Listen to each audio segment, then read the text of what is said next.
नरेंद्र मोदी एक बार फिर से सर्वसम्मति से प्रधानमंत्री चुने गए हैं। अफवाह को हम खंडित नहीं कर पाए। भारतीय जनता पार्टी उसमें पिछड़ गई। राष्ट्रीय अध्यक्ष ने भी ये बात कही है कि हमें अब संघ की आवश्यकता नहीं। मैं इस गलत सोच का खंडन करता हूँ। हमें संघ की आवश्यकता है, समाज को संघ की आवश्यकता है, देश को संघ की आवश्यकता है। लोकसभा चुनाव में परिणाम कुछ भी रहे हों, लेकिन एनडीए घटक दल की बैठक में नरेंद्र मोदी एक बार फिर से सर्वसम्मति से प्रधानमंत्री चुने गए हैं और एक गठबंधन की सरकार चलाने को तैयार है। लेकिन सवाल अभी भी बहुत सारे हैं कि बीजेपी उत्तर प्रदेश में खासकर 30 से ज़्यादा सीटों पर हार हुई है और ऐसे बहुत सारे मुद्दे हैं जिनको लेकर की बार बार चर्चा चल रही है, जिसमें कि संघ का मुद्दा है, नरेंद्र मोदी गठबंधन चला पाएंगे कि नहीं ये मुद्दा है, और आने वाले गठबंधन की कितनी सफलता रहेगी। इन सब बातों पर चर्चा के लिए हमारे साथ वरिष्ठ बीजेपी नेता और पूर्व राज्यसभा सदस्य माननीय रघुनंदन शर्मा जी हैं। शर्मा जी, आपका स्वागत है। सबसे पहले मोदी जी सर्वसम्मति से एनडीए दल के नेता चुने गए हैं, तो आप इसको किस नज़र से देखते हैं? क्योंकि गठबंधन के साथ चलना बहुत अहम है और ऐसा कहा जाता है कि मोदी जी ने अभी तक जितने फैसले लिए अपने 2 कार्यकाल में, वो एक तरह से वो खुद के विश्वास पर लिए हैं। तो अब सर्वसम्मति से इस तरह के फैसला लेने की बात, जो कि आप चूंकि अब बहुत करीब से जानते हैं, तो आपको अटल जी ने जैसा गठबंधन चलाया था, तो क्या उसी तर्ज पर मोदी जी सफल होंगे? देखिए, अभी 10 वर्षों तक एक दल का बहुमत और उस बहुमत वाले दल की सरकार, उसके नेता नरेंद्र मोदी। इसलिए स्वाभाविक रूप से एक दल की सरकार होने के कारण बहुत ज़्यादा कठिनाइयाँ सामने नहीं आई। सरकार चलती रही। सरकार ने इन 10 वर्षों में जो काम किए वो ऐतिहासिक काम थे। आज़ादी के बाद जितनी सरकारें आई, उन सब सरकारों में इन 10 वर्षों को यदि लेंगे तो ये भारी दिखाई देंगे। मतलब ये जो गठबंधन की सरकार है, ये जो 10 वर्ष अभी चले हैं, तो ये 10 वर्ष जो मोदी जी के निकले हैं पिछले 14 से 24 तक, ये 10 वर्ष पिछली 70, 60, 65 साल की आज़ादी के बाद की जितनी सरकारें हैं मोदी जी की सरकार को छोड़कर, उन सब में भारी है, बेहतर है और देश के हित के काम करने वाली ये सरकार साबित हुई है।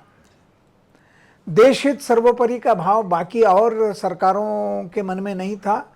बाकी सरकारें दल का हित सर्वोपरि इस भाव से काम करते थे, लेकिन भारतीय जनता पार्टी की इस सरकार ने दल बाद में देश पहले इस भावना को लेकर के काम किया और ये आश्चर्य जरूर हुआ। हमको लग रहा था कि पूर्ण बहुमत भारतीय जनता पार्टी को प्राप्त होगा। जो एनडीए को 300 सीटें मिली है, तो ये 300 सीटें कम से कम न्यूनतम अकेले भारतीय जनता पार्टी को मिलना चाहिए थी। देश में वातावरण भी ऐसा था, लेकिन इस 2 महीने 3 महीने के लंबे अंतराल के चुनावी कालखंड में बहुत अफवाहें फैलाई गई और सबसे बड़ी बात ये कही गई, झूठ का इतना बड़ा पुलंदा परोसा गया कि यदि भारतीय जनता पार्टी आ गई तो संविधान खत्म कर देंगे, संविधान नष्ट कर देंगे, संविधान बदल देंगे और दूसरा आरक्षण समाप्त कर देंगे, सारी पिछड़ों को, दलितों को, आदिवासियों को जो मिलने वाली प्राथमिक सुविधाएं हैं, ये सारी सुविधाएं खत्म हो जाएगी। रघु, आपका कहना मतलब यह है कि जो भी ये परिणाम आए, इन सब बातों ने इतना गंदा माहौल कर दिया कि भारतीय जनता पार्टी के बारे में जो छोटे तबके के लोग हैं, अशिक्षित लोग हैं, दलित हैं, शोषित हैं, पीड़ित हैं, ग्रामीण अंचल में रहने वाले हैं, जो सामान्य अफवाह को भी विश्वास के रूप में ले लेते हैं और उस अफवाह को हम खंडित नहीं कर पाए। भारतीय जनता पार्टी उसमें पिछड़ गई। ये आप कमी मानते हैं? मैं मानता हूं कि भारतीय जनता पार्टी पिछड़ गई। इन अफवाहों का पुरजोर खंडन होना चाहिए था। जितने ताकत से उन्होंने अफवाहें फैलाई, उससे ज़्यादा ताकत से हमें इनका खंडन करना चाहिए था। उसमें शायद हम कामयाब नहीं रहे। इसी कारण हम 272 सीटें भी प्राप्त नहीं कर पाए। प्रभु जी, अफवाहें कहाँ पर ज़्यादा फैली? मतलब जो क्या, चूंकि मध्य प्रदेश में तो इसका असर नहीं हुआ। देखिए, जहाँ पर प्रारंभ से जातिवादी राजनीति की जड़ें जमी हुई थी, वहीं इस प्रकार का, मध्य प्रदेश में तो कभी जातिवाद रहा ही नहीं है। ये भाग्यशाली प्रदेश है और हम भी भाग्यशाली राजनीतिक कार्यकर्ता हैं। उतना नहीं रहा है, लेकिन नहीं, थोड़ा बहुत है, नहीं। थोड़ा बहुत है। मैं कहता हूं 1% भी यहाँ नहीं है। लेकिन जो अन्य प्रांत हैं जहाँ जातिवाद घोर राजनीति में प्रवेश कर गया है, उसके आसपास के जो हमारे जिले हैं, उन जिलों में थोड़ा बहुत उसका प्रभाव पिछले 5-7 सालों में, 10 सालों में पड़ा है। इसलिए हमारे प्रदेश को भी सीमावर्ती जिलों को प्रभावित किया है जी। अब मैं आपको कई उदाहरण दे सकता हूं कि जहां केवल एकमात्र परिवार उस जाति का है, वहां से हम भारतीय जनता पार्टी और उसके पहले जनसंघ के विधायक जीत करके आते रहे। हमारे मित्र हैं मंदसौर जिले में कैलाश चावला, पंजाबी हैं। उनके परिवार का केवल एक ही घर है पूरी कॉन्स्टिट्यूंसी में, और वो 2-2, 3-3 बार अलग अलग स्थानों से चुनाव लड़े और जीत करके आए। कहीं जातिवाद नहीं। मैं स्वयं चुनाव लड़ा हूं, मैं विधायक रहा हूं, मैं वहां मेरी जाति के 5 घर भी नहीं थे, लेकिन मैं जीत करके आया। ऐसे मध्य प्रदेश में अनेक जिले ऐसे हैं, अनेक विधानसभा क्षेत्र ऐसे हैं जहां जो जनप्रतिनिधि चुन करके आता है उसकी जाति के नगण्य लोग रहते हैं, लेकिन फिर भी मध्य प्रदेश की जनता अच्छा प्रतिनिधि मान करके, उसको अच्छा कार्यकर्ता मानकर, सेवाभावी व्यक्ति मान करके उसको चुन करके भेजती है। ये मध्य प्रदेश के लिए, हम सब के लिए सौभाग्य की बात है। और दुर्भाग्य है हरियाणा, उत्तर प्रदेश, कुछ राजस्थान, बिहार, ये ऐसे प्रांत हैं जहां पर जातिवाद प्रारंभ से ही बोया गया और बड़ी बड़ी उसकी फसलें समेटी गई और काटी गई और उसका फल प्राप्त किया। इतनी गहरी जड़ें जमाई है जातिवाद की राजनीति में कि देश के टुकड़े करने की बात कहने वाले लोग भी जातिवाद के आधार पर हजारों लाखों वोट प्राप्त कर जाते हैं। तो जो देश हित सर्वोपरि की बात है वो तो नगण्य हो जाती है। और मुझे लगता है कि भारतीय जनता पार्टी को विचारधारा आधारित काम खड़ा करने की अब आवश्यकता है। उन प्रांतों में विचारधारा, देशभक्ति, समाज का हित, इन सब बातों को आधार बना करके और संगठन का कार्य खड़ा करना चाहिए। संगठन का महत्व उसी आधार पर लोगों को समझाने की आवश्यकता है, और मैं सोचता हूं कि भारतीय जनता पार्टी इसके ऊपर गहराई से विचार करेगी।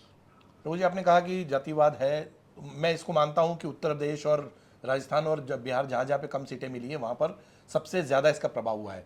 आपने देखा होगा इस बार चुनाव में बहुत परिवर्तन था। हमको चुनाव के पोस्टर बैनर नज़र नहीं आते थे जगह जगह पे, जो जिस तरह के पहले बहुत रैलियाँ निकलती थी उनमें काफ़ी कमी आई। पूरा का पूरा चुनाव सोशल मीडिया पे ज़्यादातर लड़ा गया। आपको नहीं लगता है कि सोशल मीडिया एक ऐसा माध्यम था जो कि विपक्ष ने भी इस्तेमाल किया और सत्ता पक्ष बीजेपी ने भी इस्तेमाल किया? तो सोशल मीडिया को लेकर क्या बीजेपी के पास पर्याप्त साधन नहीं थे, या बीजेपी ने उसको बहुत कम आंका? नहीं, सोशल मीडिया के क्षेत्र में धीरे धीरे भारत में राजनीतिक दल अपनी अपनी जमावट करने में लगे हैं।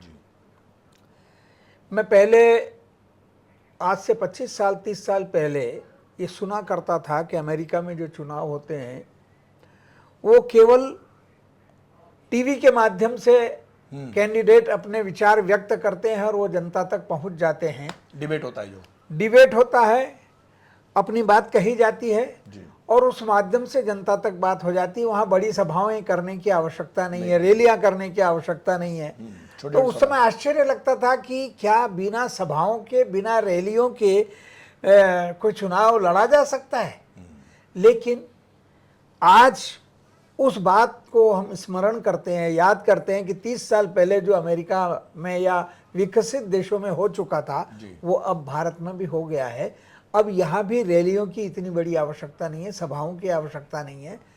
अब टीवी और चैनलों के माध्यम से और सोशल मीडिया के माध्यम से अपनी बात पहुंचाई जा सकती है।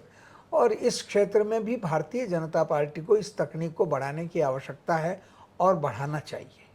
तो जैसा कि कहा जा रहा था, देखो कांग्रेसियों का तो ये कहना है कि हमारे तो सभी खाते फ्रीज कर दिए गए थे, हमारे पास तो धन के साधन की कमी थी।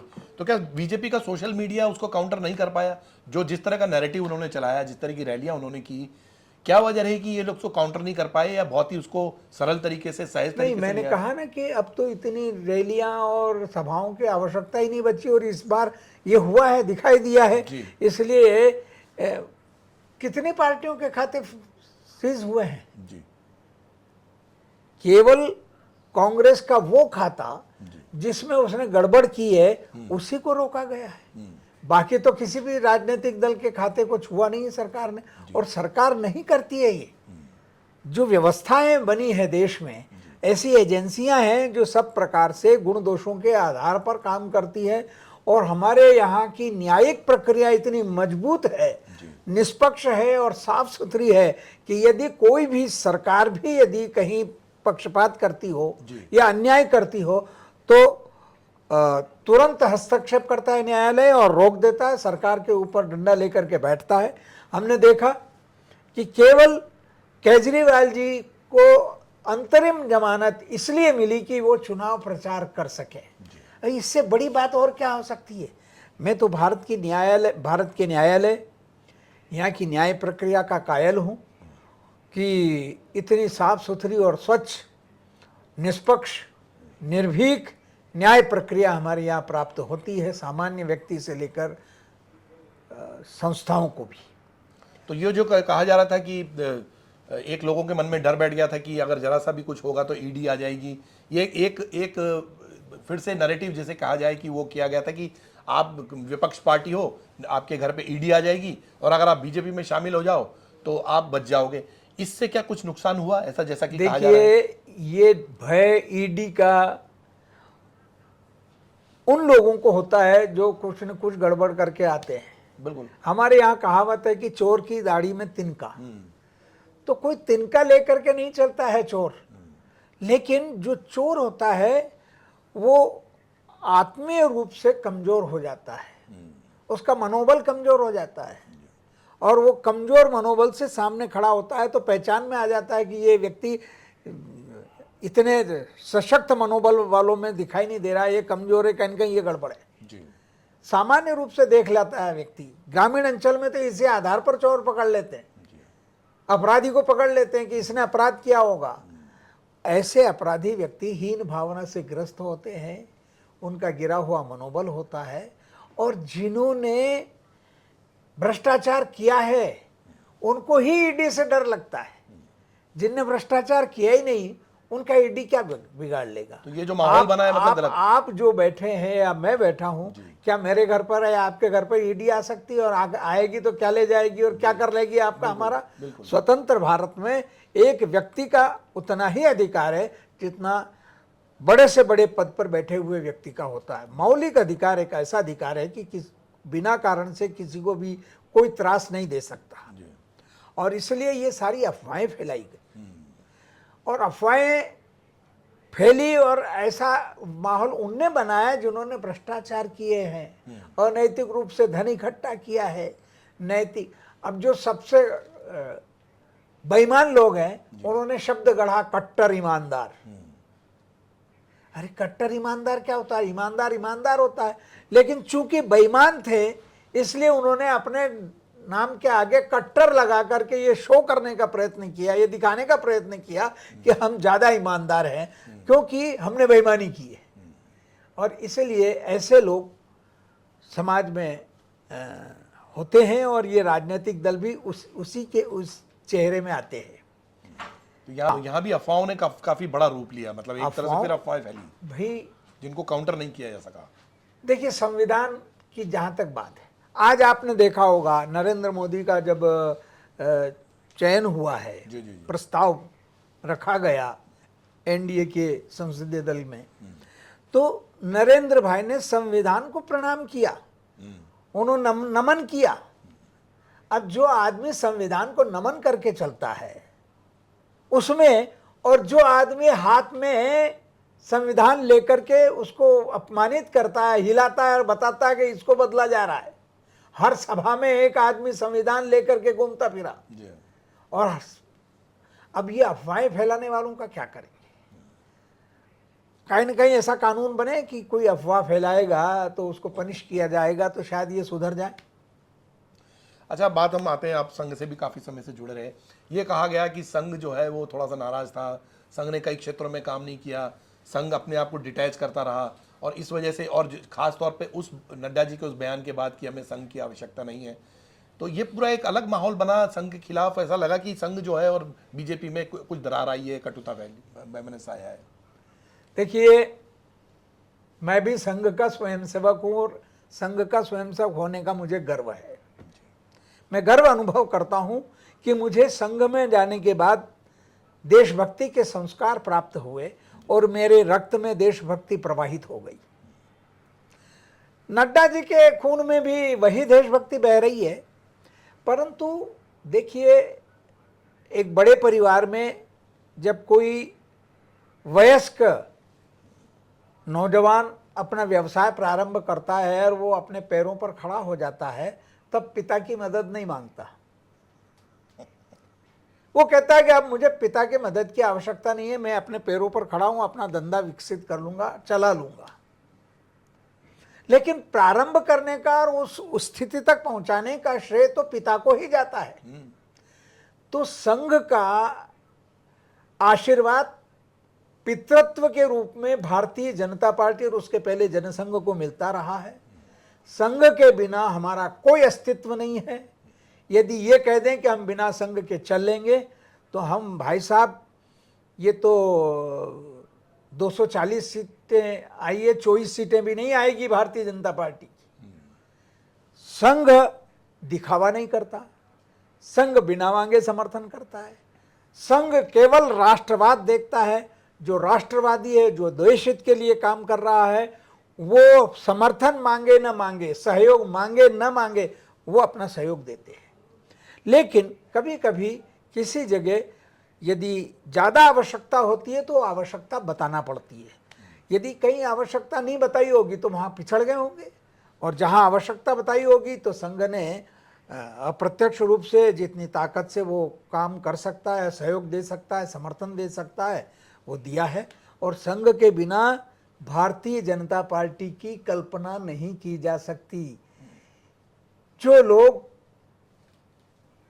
संघ के बिना राजनीति की कल्पना करते हैं, राष्ट्रवादी राजनीति की कह रहा हूं मैं, वो बिना सूर्य के ब्रह्मांड की बात करते हैं।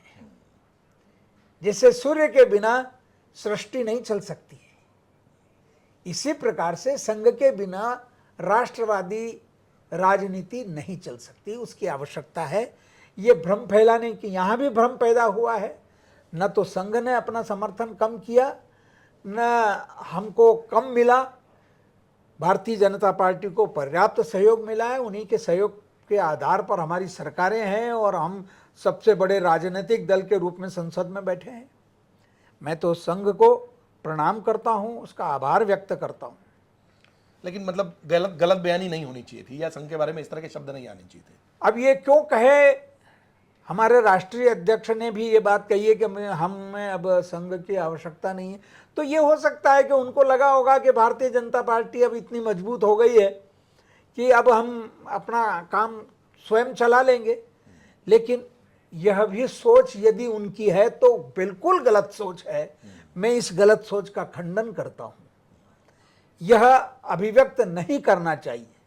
हमें संघ की आवश्यकता है, समाज को संघ की आवश्यकता है, संघ देश को संघ की आवश्यकता है, राष्ट्र को और हिंदुत्व को संघ की आवश्यकता है। और संघ की आवश्यकता है तो संघ भी इन आवश्यकता की पूर्ति करता रहे, ये ईश्वर से मैं प्रार्थना करता हूँ। रघु जी, आपने बहुत ही मतलब इसको जैसे कहना चाहिए कि सरल शब्दों में इसको थोड़ा सा मोड़ भी दिया, लेकिन मैं आपसे ये पूछना चाहता हूँ कि अयोध्या में हारे, फैज़ाबाद में भी पार्टी को वोट कम मिले, बनिस्बत उसके कि राम वन पथ गमन के बहुत सारे ऐसे इलाके मधुबनी से गुजरते थे, वहाँ पर पूर्ण बहुमत मिला। तो अयोध्या और उसके आसपास जो है जो इलाके थे जिनके लिए राम मंदिर निर्माण को लेकर बहुत बड़ा आंदोलन हुआ था, मंदिर निर्माण हुआ, लोगों की आस्था सामने लोगों ने देखी कि किस तरह से भीड़ उमड़ पड़ी, कितना बड़ा आयोजन हुआ, उसका एक सार निकला कि बीजेपी अयोध्या की सीट भी हार गई। देखिए, मुझे लगता है कि कहीं न कहीं अति विश्वास उत्तर प्रदेश में हमें कमजोर कर गया। उनको लगता था कि हम तो उत्तर प्रदेश में हमारी सरकार है, प्रचंड बहुमत दिया है जनता ने, भारतीय जनता पार्टी को सरकार बनाई है तो जीत जाएंगे। इसी भरोसे वहां का संगठन रहा और इस अविश्वास में ही वो पिछड़ गया, अति विश्वास में पिछड़ गया। जहां तक अयोध्या का मामला है, देखिए एक बात हुई है कि जो उत्तर प्रदेश में जातिवादी राजनीति चलती है उसके आधार पर मुसलमान तो भारतीय जनता पार्टी को सामान्यतः वोट नहीं देते। 1%, 2% जो राष्ट्रवादी मुसलमान होता है वही भारतीय जनता पार्टी के साथ खड़ा होता है, बाकी तो वो खड़े नहीं होते। बाकी तो ये समझते हैं कि भारतीय जनता पार्टी आ गई तो हम सबको पाकिस्तान भेज देंगे, जबकि ऐसा न तो इन 10 वर्षों में हुआ, न अटल जी के समय हुआ, न इतने वर्षों तक प्रदेशों में भारतीय जनता पार्टी या जनसंघ की सरकारें रही तो वहाँ धर्म के आधार पर कभी भेदभाव नहीं हुआ। लेकिन अब यदि इस प्रकार का भ्रम फैला दिया गया और उस भ्रम के ऊपर मुसलमानों ने विश्वास कर लिया तो वो तो हमको वोट देते नहीं है। वहाँ उनके साथ जातिवादी राजनीति के कारण यादव भी मिल गए और आरक्षण खत्म कर देंगे, यह जो नारा राहुल गांधी और अखिलेश ने गांव-गांव में जाकर के लगाया, उस पर लोगों ने भरोसा कर लिया और इसलिए ये 3 बातें वहाँ मुसलमान, यादव और पिछड़े ये एकजुट हो गए और भारतीय जनता पार्टी को वहाँ नुकसान हुआ। जहाँ तक अयोध्या का प्रश्न है, उसका नाम ही फैजाबाद है। वहाँ तो नवाब का शासन रहा है, वहाँ 40-60 का रकबा है, वो प्रतिशत है, 35-40% मुसलमान हैं अयोध्या और अयोध्या के आसपास के क्षेत्र में, 65% हिंदू है और हिंदू अति विश्वास में वोट देने जाता नहीं है, निकलता नहीं है और वो 100% वोटिंग करते हैं। यही एक सामाजिक समीकरण है। अब भारतीय जनता पार्टी को एक राजनीतिक दल के रूप में इस सारे समीकरण को पहचानना पड़ेगा, समझना पड़ेगा और उसके लिए ताकत से काम करना पड़ेगा कि हमारा वोटर भी उसी क्षमता से, उसी उत्साह से जाकर के वोट करे जिस उत्साह से हमारे विरोधी करते हैं। एक बड़ा आरोप ये लगा कि धर्म के आधार पर बांटने की कोशिश की गई। पूरे चुनाव में हिंदू मुस्लिम कार्ड खेला गया। ये कहा गया कि मुस्लिम जो है वो विरोधी हैं, हिंदू जो है वो जागें, हिंदू राष्ट्र बनाएं।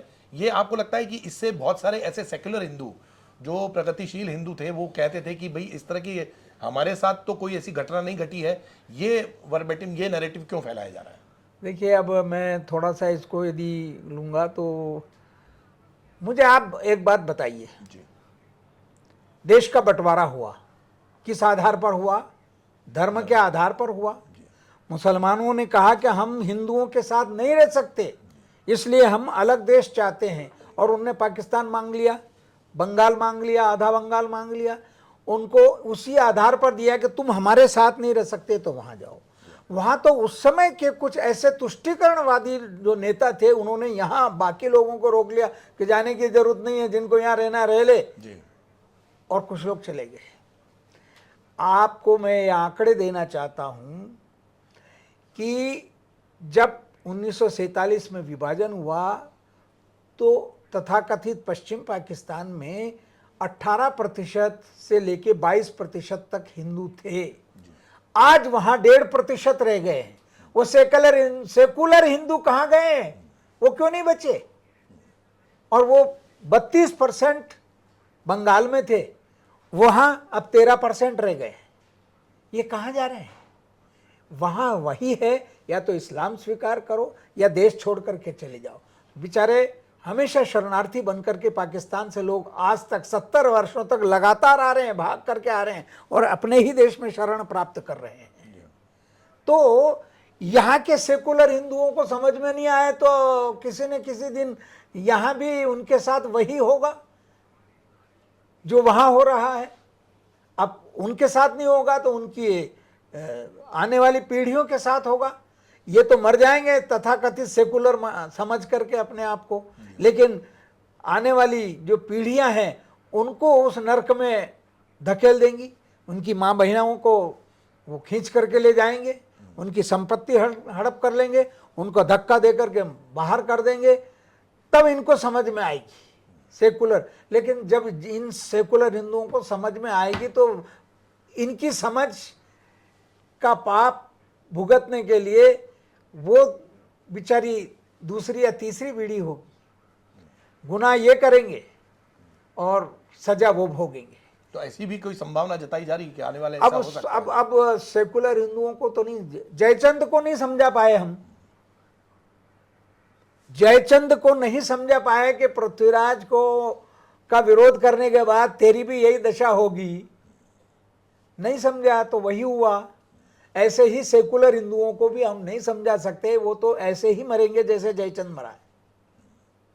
एक बहुत अहम सवाल है कि संघ का एक अपना खुद का एक विचार है, हिंदू राष्ट्र का विचार है, समान आचार संहिता का विचार है, और ऐसे बहुत सारे मुद्दे हैं। अब चूंकि गठबंधन की सरकार है तो इन सब मुद्दों को लेकर नई सरकार से क्या अपेक्षा रखते हैं? मैं एक आपको कहना चाहता हूं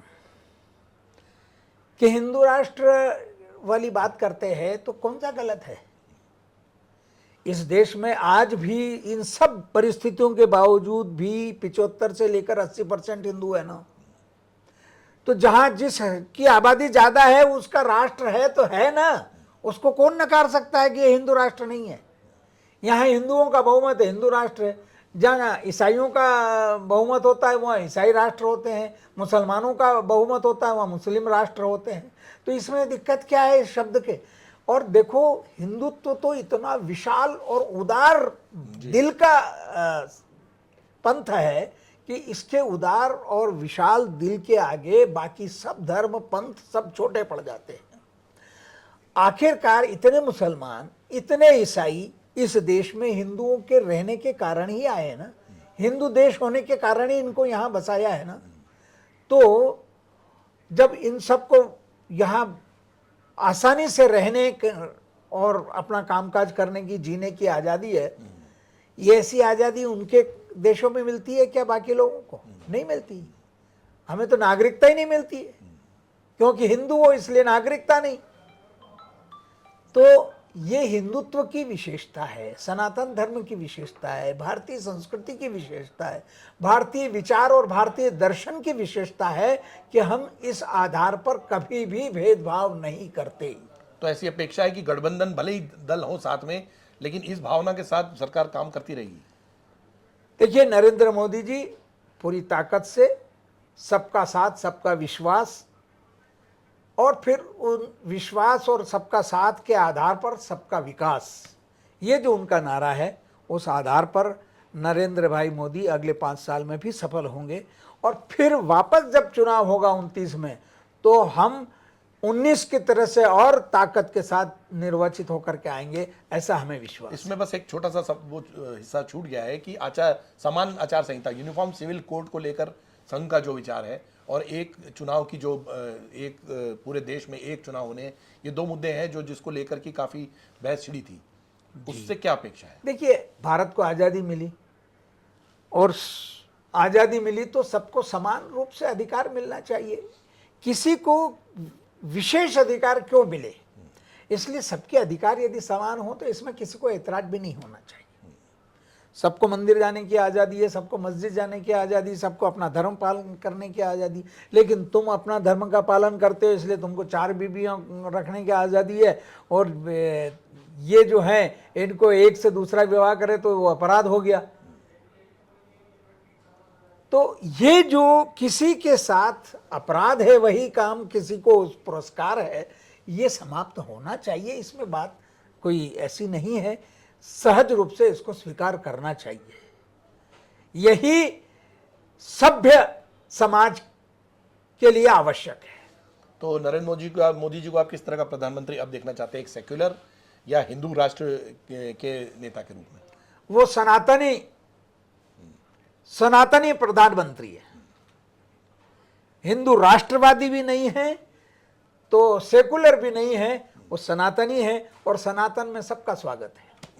बहुत बहुत धन्यवाद हमसे बात करने के लिए। तो बहुत साफ शब्दों में और बहुत ही विस्तृत रूप से रघुनंदन जी ने समझा दिया कि सबसे बड़ी अहम बात यह थी कि आरक्षण और संविधान बदल जाएगा। ये ऐसे दो मुद्दे हैं जिनकी वजह से उत्तर प्रदेश और राजस्थान सहित कई राज्यों में बीजेपी के वोट बैंक में विपरीत प्रभाव पड़ा, और इसका बीजेपी को काउंटर करना था। शायद ये सबसे बड़ी वजह थी। आपके इस मुद्दे को लेकर क्या विचार है, हमें ज़रूर लिख भेजिए, और हमारे साथ बने रहने के लिए आपका बहुत बहुत धन्यवाद।